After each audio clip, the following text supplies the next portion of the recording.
Hi folks, I told you I'd give you an update on the mess that was the potatoes and the onions that I planted without putting them in the ground, just covering them with the hay. I showed you initially, and then I showed you the mess that it became. Well, for the first time today, I thought I would try to dig up a few of the potatoes. Most of the potato plants have now died, which means the potatoes are ready to go.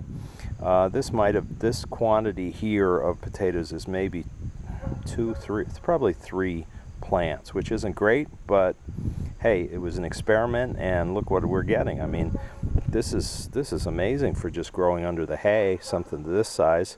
Granted, some of these are smaller, but you always have that with homegrown potatoes. So I haven't washed these up yet. I just brought them in. So over the next couple weeks, I'll probably harvest more of them. The good thing with potatoes is if they're in the ground or covered up from the sunlight, you can keep them there for weeks as long as the critters don't get into them.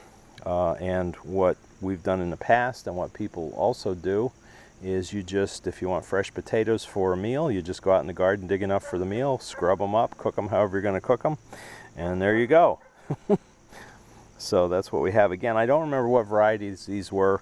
I did not buy seed potatoes this year. This was just a bag of potatoes, a 10-pound bag of potatoes that my wife didn't get to use, and they all grew eyes over I guess it was late spring or something like that. And so I just threw them in just as an experiment. But look at this. If this was 3 small potatoes, I got this many out of it in return without having to spend a dime. So not a bad thing. I will give you more updates when I dig more of them up so you can see. And also the onions, I pulled 1 or 2 up a couple weeks ago and they weren't very big, but you know, they were just an add-on. So we'll see what we get with them and I'll give you a report on that too. So the No Plant Potato Under the Hay project is a qualified success so far. We'll see what the rest looks like. And again, as I said before, my big mistake was I didn't put enough hay on the top and I still dealt with too many weeds.